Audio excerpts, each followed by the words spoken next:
Hello friends, welcome to देसी study math. तो आज की इस वीडियो में हम लोग वृत्त का क्षेत्रफल और वृत्त का परिधि निकालना सीखेंगे। यदि आपको नहीं पता है कि वृत्त का क्षेत्रफल और वृत्त का परिधि या फिर वृत्त की लंबाई कैसे ज्ञात किया जाता है, तो बस आप इस वीडियो को शुरू से लेकर अंत तक देख सकते हैं, जिससे कि आप बहुत ही आसानी तरीके से वृत्त का क्षेत्रफल और वृत्त का परिधि निकालना सीख जाएंगे।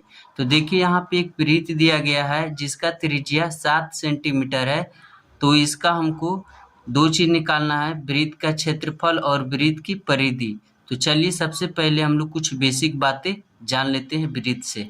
चलिए फ्रेंड्स, सबसे पहले हम लोग एक वृत्त बना लेते हैं। तो चलिए, तो देखिए फ्रेंड्स, हमने यहाँ पे एक वृत्त बना लिया है।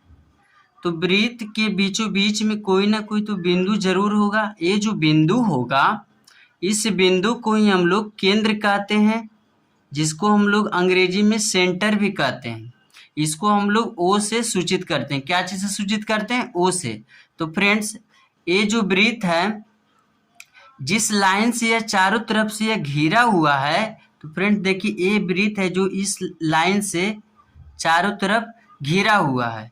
तो इस लाइन की कुल लंबाई को ही हम लोग परिधि कहते हैं। क्या कहते हैं फ्रेंड्स? परिधि। तो परिधि क्या होता है? तो वृत्त जिससे घिरा होता है, जिस बाउंड्री लाइन से घिरा होता है, तो उस लाइन के कुल लंबाई को ही हम लोग परिधि कहते हैं। तो फ्रेंड्स यहाँ पे देखिए, ये जो वृत्त का केंद्र है, ये जो परिधि है, इसके बीच में कुछ न कुछ तो दूरी होगा। यहाँ भी कुछ ना कुछ तो दूरी होगा, यहाँ पे भी कुछ ना कुछ तो दूरी होगा। तो देखिए फ्रेंड, ये जो दूरी होगा, इसका कुछ ना कुछ लंबाई भी होगा। तो इसी लंबाई को हम लोग वृत्त की त्रिज्या कहते हैं, जिसको हम लोग आर से सूचित करते हैं। तो वृत्त का जो त्रिज्या होता है, सभी एक दूसरे से बराबर होता है। ठीक है फ्रेंड्स। तो चलिए फ्रेंड्स, हम लोग एक और वृत्त बना लेते हैं। तो ये देखिए फ्रेंड्स, हम लोग एक वृत्त बना लिए।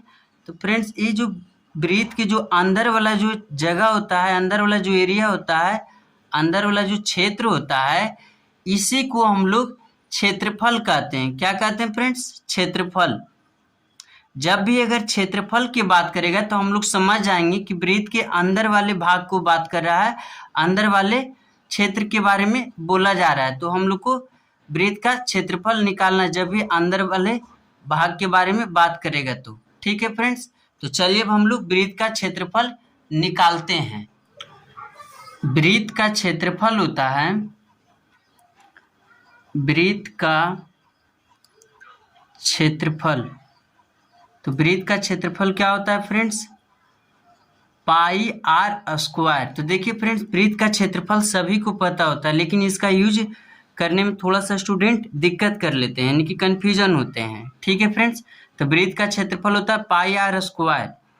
तो वृत्त का क्षेत्रफल के बारे में बात कर रहा है, यानी कि वृत्त के अंदर वाले एरिया के बारे में बात कर रहा है। तो हमको वृत्त का क्षेत्रफल निकालना है। ठीक है। जब भी वृत्त का क्षेत्रफल के बारे में बात करेगा तो समझेंगे अंदर वाले एरिया को निकालने के लिए कहा जा रहा है। ठीक है। तो वृत्त का क्षेत्रफल क्या होता है? पाई आर स्क्वायर। तो ये देखिए, पाई है, पाई एक अपरिमेय संख्या है, इसका जो मान होता है 22/7। जब इसी 22 को 7 से जब भाग देते हैं तो इसका मान हो जाता है 3.14। तो आप वृत्त का क्षेत्रफल या वृत्त का परिधि निकालने के लिए पाई का मान इसका या इसका यूज कर सकते हैं, यानी कि इसका मान रख सकते हैं पाई की जगह पे, या फिर इसका मान रख सकते हैं। तो चलिए हम लोग वृत्त का क्षेत्रफल निकालते हैं।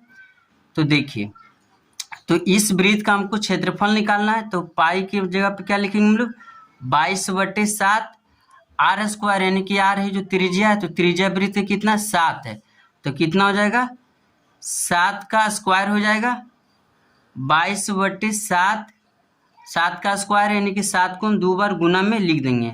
नीचे वाले 7 से इस ऊपर वाले 7 को काट देंगे। अब देखिए, गुना करेंगे 22 और 7 से, तो 2 सत्ते 14 के 4, बाकी एक हासिल में हो जाएगा। फिर 2 सत्ते 14, 1 15, तो ये हो गया 154। तो देखिए फ्रेंड्स, हम लोग क्षेत्रफल निकाल रहे हैं। तो क्षेत्रफल जो होता है वर्ग में होता है, यानी कि स्क्वायर में होता है। तो देखिए, इसका जो त्रिज्या है सेंटीमीटर में, तो ये हो जाएगा सेंटीमीटर स्क्वायर में। तो ये हो गया इसका क्षेत्रफल। अगर मीटर में था तो मीटर स्क्वायर हो जाता। चलिए अब हम लोग इसका परिधि भी निकालते हैं, वृत्त का परिधि। चलिए, तो वृत्त का परिधि होता है, वृत्त का परिधि होता है 2πr। तो देखिए यहाँ पे परिधि की बात कर रहा है, तो परिधि यहाँ पे हम लोग समझेंगे कि जिससे वृत्त घिरा हुआ है तो उसकी कुल लाइन की लंबाई को निकालने के लिए कह रहा है। जिस लाइन से घिरा हुआ है उसका कुल लंबाई निकालना है। तो देखिए फ्रेंड्स, इसका अगर हम लोग इस वृत्त का अगर हम लोग परिधि निकालेंगे तो देखिए तो होगा 2, ये देखिए ये सब एक दूसरे से गुना में है, ठीक ना, ये भी गुना में तीनों। पाई की जगह पे हम लोग 22/7 लिखेंगे।